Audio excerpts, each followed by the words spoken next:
Perusahaan Daerah Air Minum atau PDAM Tirta Musi Palembang melakukan penutupan aliran air secara bergilir di beberapa lokasi untuk menyiasati turunnya muka air Sungai Musi selama musim kemarau.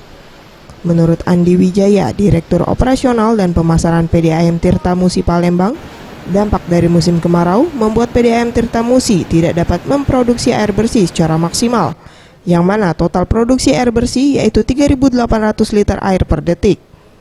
Namun di saat permukaan air Sungai Musi turun, maka PDAM hanya dapat memproduksi setengahnya, sehingga berdampak ke masyarakat yaitu pengairan secara bergilir. Muka air surut, dan muka air Musi ini surut dia fluktuatif. Jadi pada jam-jam tertentu dia sangat surut sehingga kita kadang-kadang hanya bisa melakukan produksi setengahnya, tapi itu hanya beberapa jam. Setelah itu dia normal kembali. Dampak ke masyarakatnya di beberapa wilayah dengan sangat terpaksa kita melakukan pengaliran secara bergilir. PDAM mengandalkan sumber air yang berasal dari Sungai Musi, yang mana secara fluktuasi sangat berpengaruh pada musim.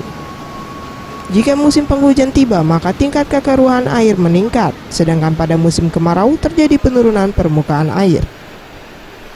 Mega Dwi Handayani, Gusti Putu Sumertayasa, Sriwijaya TV.